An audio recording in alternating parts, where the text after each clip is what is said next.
call them back. And when you do that, this magical thing happens where sometimes they might be receptive now. There's no point of delivering that message right now because the likelihood of you actually getting through the two-way dialogue and completing the conversation is very low.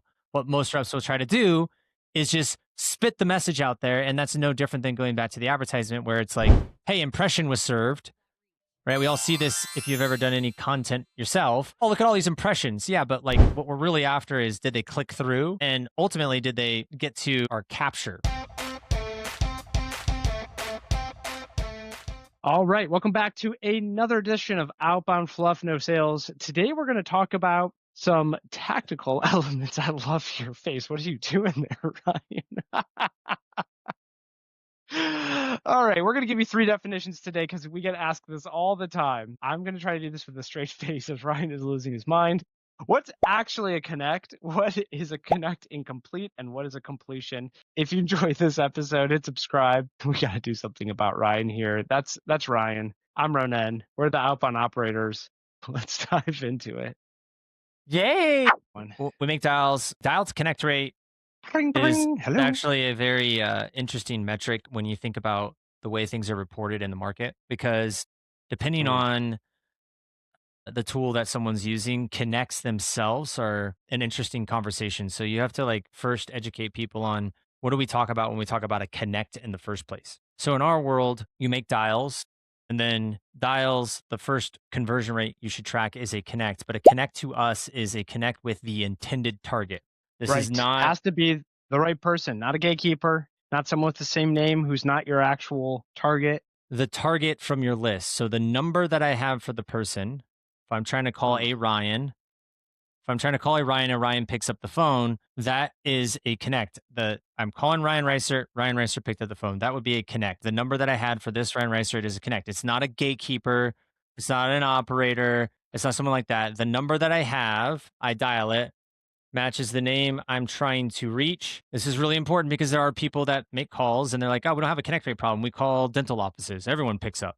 It's like, well, you're tracking your dial to connect to a human, which you're right. You might have a high connect rate, 30, 40, 50%, maybe Yeah. 60% of these offices pick up, but they don't always But pick are you up, trying right? to sell to the But are person you trying answering to the sell? phone? Or No, do you want you're to sell to the dentist or the doctor? Yeah, always the doctor, the office manager. It's like, okay, so how often, if you call them 100 times, 80 of them answer. Of the 80, how many actually get you through to the person you really want to talk to, your target? correct. So That's where it gets interesting. dial to connect rate in the term that we do dial to connect rate is the connect with the intended target, not a connect with another person. So some dialers will track connects based on talk time, Pickup, which is talk time. Yeah. pickup, pop talk, which is not good because again, if you've ever made calls for long enough, you know that if you get to a dial tree or something like that, the ticker starts to go and it can take 2, 3, 5 minutes to navigate. You're calling a hospital network, so you fucking have to get connected through sometimes 3 different damn service lines. It's Yeah. crazy. So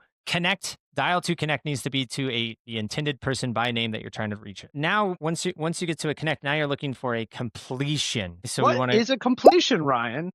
I reached the intended target. I got through my intention of the call, my pitch, if you will, right? Explained why I was calling, and I get to a yes and no and not me and not now. That's a completion. They actually picked up. They allowed us to talk. We established a two-way dialogue. They heard what we had to offer, and we get to a yes and no and not me and not now. That's a I love your completion. analogy on this, Ryan, where you talk about it like conversational advertising. If you think about what an ad is, an ad is a consistent message by a whole other topic, script or not to script. Here's your answer. An ad is the same message delivered to multiple targets. And the goal of the ad is to get the person, the target, to do something, click, watch something, fill out a form, whatever, eventually to buy a product. No different than a cold call. I reach the target on the list, predetermined, same thing as a paid ad, retargeting, whatever you're going to do. I have this message I have to deliver. It's got to be consistent if you want to have valuable data on the back end of that.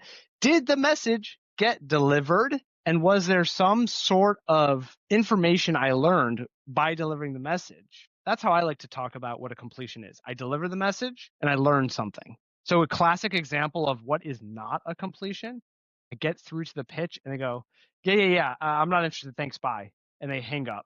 The reason I say that's not a completion is because they didn't tell me why they weren't interested. I have actually learned nothing. I don't know if they weren't interested in the cold call. I haven't learned if it was they're using an alternative technology. But if they would say, I'm not interested, and before they hang up, I say, totally respect that you're not interested. If you don't mind me asking, is that because you already have a tool like this in place? And they say, no, we actually built something internally and it's going really well. Or this happened to me today on a proof of concept. The person said, honestly, I just have a lot of other things on my plate. So I'm not interested right now because I don't have time. I've got other priorities I got to focus on. So it's not actually not interested. It's really just a not now. So by getting that layer of clarity, I've delivered the message. It was consistent and I learned something. I have completed a conversation with my intended target. That example obviously has to be taken with context. There's you're explaining what's going on. We have to reach the person, establish two-way dialogue. They have to hear our intention for the call. We get to a yes, a no, a not me, a not now, to your point, and a why behind that. A because of. All right. Now, what is not a completion? I've reached the person and they don't allow me to pitch. They interrupt me in the middle of something. They might be in the middle of something, which, by the way, we should back out and just try another time. We connected, but we did not complete the conversation. We didn't complete the messaging and we didn't get an actual, like you said, piece of information on what we're really after is, does it make sense for us to follow up in the future or not?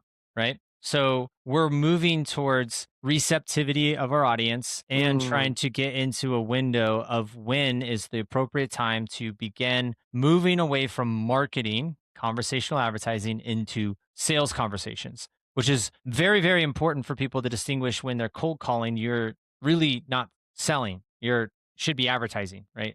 I'm taking an audience, I'm delivering a message, I'm trying to get to a call to action, getting their level of interest. And sometimes you can shift that from a marketing conversation to a sales conversation if you're skilled. But more often than not, you're just trying to get that level of interest and engaging in a next conversation at some point in the future. It's an incomplete, meaning they cut us off at any point or we don't get enough information, then we want to follow up with them to try to get to a completion. That's the goal. What we also need to understand in a connect incomplete, some of this is you should actually do it yourself, cut that conversation off quickly, right? I'm busy, I'm driving, call it Sorry, I out, thought this was someone else. I'm actually running into a call right now, into a meeting. I can't talk. whatever it might mean. Yep. There's no point of delivering that message right now because the likelihood of them listening to it, the likelihood of you actually getting through the two-way dialogue and completing the conversation is very low.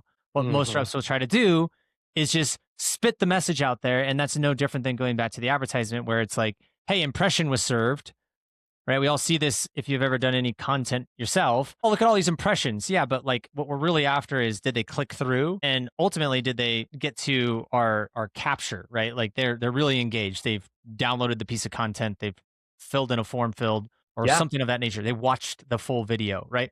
That's what we're really after. We don't really give a shit about the impression necessarily because there's a bunch of false negatives in there, right? Or false positives even, right? It's like, oh, look at all these people I'm reaching. A reach doesn't matter if there's no level of engagement. Do we even have the right person, their willingness to engage right now or into the future? Yeah, and we have to clarify this one point, that this has to do with receptivity to the message. I'll give you the example again of the ad. If I'm on Instagram scrolling and I get hit with an ad, but I'm actually just like looking for something specific, I'm going to go right by it. But if a day later I'm scrolling on Instagram and that same ad hits me and it's an ad for better headset, and I'm like, oh, I just had a terrible day on the phones because my headset kept crapping out on me, I might click it. I'm now receptive to the message, even if I got it in the past. So sometimes situationally, my environment made it so that I wasn't receptive to receiving a message. I'm just not mentally there. Good example of this for cold callers. You call someone, they're in the car. You call someone before a meeting, they think it's their client. There's all sorts of situations like this. I called someone today. He said, hello. I'm like, hey, it's Renee. I went through my intro and he went silent. And so I was like, okay, I don't know if this is a tactic, if he just like went quiet on me because he wants me to hang up. I hung up, called him back. He didn't pick up. Something about that timing was off. And so here's the beauty of what we call a connect incomplete. I connected with the intended target, the number I had and the name for the person, but I did not get my completion. You call them back within the next week, no longer. It could be same day. Ideally, you wait a few days, but like 2 or 3 days, but call them back. And when you do that, this magical thing happens where sometimes they might be receptive now to receiving the message and you can have a completed conversation.